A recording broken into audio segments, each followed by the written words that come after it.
نحمده ونصلي على رسوله الكريم اما بعد فاعوذ بالله من الشيطان الرجيم بسم الله الرحمن الرحيم رب اشرح لي صدري ويسر لي امري واحلل عقدة من لساني يفقهوا قولي۔ اسلامک تعارف صفحہ نمبر 172 بڑائی کا جذبہ۔ انسان کا سب سے بڑا دشمن شیطان ہے، اسی لیے قرآن میں شیطان کو طاغوت کہا گیا ہے۔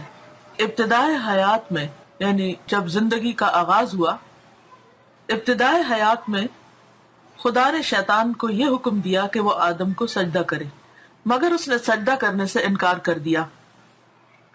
اس کے بعد خدا اور شیطان میں جو مکالمہ یعنی کنورسیشن ہوئی، اس کو قرآن نے ان الفاظ میں بیان کیا ہے۔ خدا نے کہا، تجھے کس چیز نے سجدہ کرنے سے روکا جبکہ میں نے تجھ کو حکم دیا تھا؟ ابلیس نے کہا کہ میں اس سے بہتر ہوں، تو نے مجھ کو آگ سے بنایا ہے اور آدم کو مٹی سے۔ خدا نے کہا، تو یہاں سے اتر جا، تجھے یہ حق نہیں کہ تو اس میں گھمنڈ کرے، پس نکل جا، یقیناً تو ذلیل ہے۔ ابلیس نے کہا، اس دن تک کے لیے تو مجھے مہلت دے جبکہ سب لوگ اٹھائے جائیں گے، یعنی غلط کام کرنے کی کھلی چھٹی یا لوگوں کو اکسانے کی کھلی چھٹی، یعنی اس مہلت سے مراد۔ خدا نے کہا، تجھ کو مہلت دی گئی ہے۔ ابلیس نے کہا، چونکہ تو نے مجھے گمراہ کیا ہے، میں بھی لوگوں کے لیے تیری سیدھی راہ پر بیٹھوں گا، یعنی خدا کے مقابلے پہ اتر آیا اور انسان کا دشمن بن بیٹھا۔ پھر ان پر آؤں گا، ان کے آگے سے اور ان کے پیچھے سے اور ان کے دائیں سے اور ان کے بائیں سے، اور تو ان میں اکثر کو شکر گزار نہ پائے گا۔ خدا نے کہا، نکل جا، نکل یہاں سے ذلیل اور ٹھکرایا ہوا، جو کوئی ان میں سے تیری راہ پر چلے گا تو میں تم سب سے جہنم کو بھر دوں گا۔ سورۃ الاعراف آیت نمبر 12 سے 18 تک۔ انسان کی اصل کمزوری کیا ہے جس کی وجہ سے اس کے اندر اخلاقی برائیاں پیدا ہوتی ہیں، یعنی اس کا اخلاق خراب ہوتا ہے، وہ دوسروں کے ساتھ زیادتی کرتا ہے؟ وہ یہ ہے کہ ہر آدمی صرف اپنے آپ کو بڑا دیکھنا چاہتا ہے۔ اس کو انڈر لائن کر لیجئے۔ انسان کا اصل مسئلہ کیا ہے، اصل کمزوری یعنی سب سے بڑی ویکنس کیا ہے؟ آج کل تو اس چیز کا بہت رواج ہے نا کہ آپ کہیں بھی کام پہ جاتے ہیں یا کہیں بھی آپ کا کوئی سائیکولوجیکل ٹیسٹ ہوتا ہے یا کچھ بھی، تو آپ کی ویکنیسز اور اسٹرینتھس پوچھی جاتی ہیں۔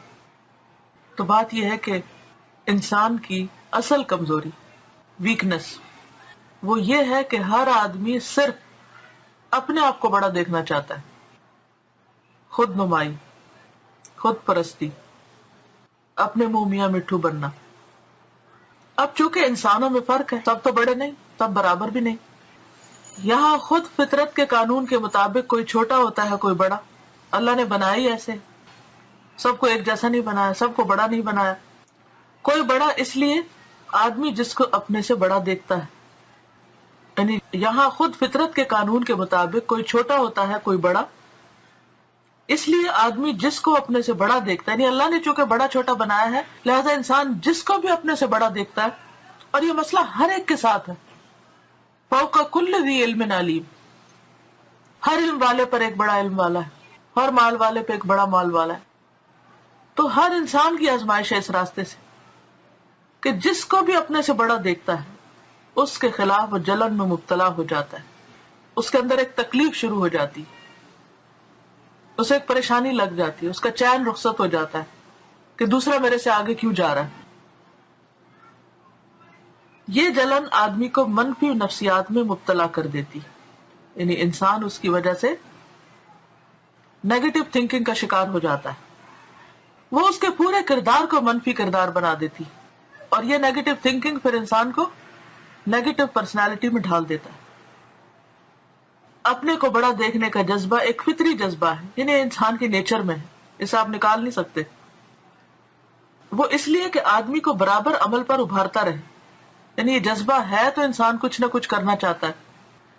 یہ اس جذبے کا غلط استعمال ہے کہ آدمی حسد اور جلن کی نفسیات میں مبتلا ہو جائے، یعنی یہ جذبہ اس لیے کہ ہم کچھ کریں، اس لیے نہیں کہ ہم دوسروں کو ذلیل کریں، اور پھر ہر قسم کی اخلاقی برائیوں کو اپنے لیے جائز کر لیں۔ سچا انسان وہ ہے جس کا حال یہ ہو کہ جب وہ کسی کو اپنے سے بڑا دیکھے تو یہ واقعہ اس کے لیے عمل کا جذبہ بیدار کرنے کا سبب بن جائے۔ سچا انسان کون ہے؟ جو بڑے کی بڑائی کا اعتراف کرے اور پھر اس جیسا بننے کے لیے یا ویسا کرنے کے لیے محنت کرنے پہ لگ جائے.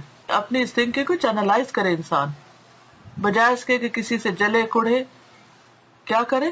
محنت کرے، اسٹرگل کرے، کوشش کرے، اللہ سے مدد مانگے، مختلف ٹیکنیکس استعمال کرے، اور پھر جس سے وہ جل رہا تھا یا جس کے لیے اس کے اندر انکمفرٹیبل فیلنگ تھی، وہ اس کی طرح یا اس سے بھی آگے بڑھ جائے. اب اس معیار پر آج آپ غور کریں گے کہ کس کس سے آپ کو حسد جلن ہوا، کس کی تعریف آپ کو اچھی نہیں لگی، کس کی کامیابی آپ کو خوش نہ کی، آپ کی یا آپ کے بچوں کی، کس چیز پر آپ پریشان ہوئے، کس غم دکھ پہ آپ روئے، کہ آپ کس وجہ سے کس سے پیچھے ہیں. تو ان ساری چیزوں کا خود جائزہ لیجئے، اور جائزہ لینے کے بعد پھر دیکھیے کہ کیا آپ اس کو جسٹیفائی کرتے ہیں. نہیں، کیونکہ یہ تو اللہ کی تقسیم ہے. اگر اللہ نے کسی کو بڑا بنا دیا ہے تو آپ کو بڑا ماننا پڑے گا، اور اگر آپ نہیں مانیں گے اس کو بڑا تو خود مصیبت کا شکار رہیں گے، خود روتے دھوتے رہیں گے، خود پریشان رہیں گے. تو نقصان کس کا ہوگا؟ اپنا ہی ہوگا. یہ تو مسئلے کا حل نہیں ہے. حل کیا ہے؟ کہ جو جس کو دیا ہے اللہ نے اس پر راضی ہوں، جو آپ کو ملا ہے اس پہ شکر گزار ہوں. اگر آپ کسی کی کسی بھی چیز سے امپریس ہیں یا اس جیسا کسی کا آگے بڑھنا آپ کو تکلیف دے رہا ہے، تو سوچیں کہ وہ کون سے طریقے ہو سکتے ہیں کہ آپ اس سے آگے نکل سکیں. اور وہ طریقہ ہے محنت کا طریقہ، اللہ سے دعا مانگنے کا طریقہ، مختلف وسائل کو اختیار کرنے کا طریقہ. تو اللہ تعالیٰ سے دعا ہے کہ وہ ہمیں سب کو سمجھ اور بوجھ عطا کرے، تاکہ ہم اپنی زندگی کو ضائع نہ کریں اور منفی رخ پہ سوچنے کی بجائے فوراً مثبت رستہ اختیار کریں. اللہ تعالیٰ ہم سب کا مددگار ہو. وآخر دعوانا ان الحمد للہ رب العالمین. السلام علیکم ورحمۃ اللہ وبرکاتہ. سبحانک اللہم وبحمدک، نشہد ان لا الہ الا انت، نستغفرک ونتوب الیک.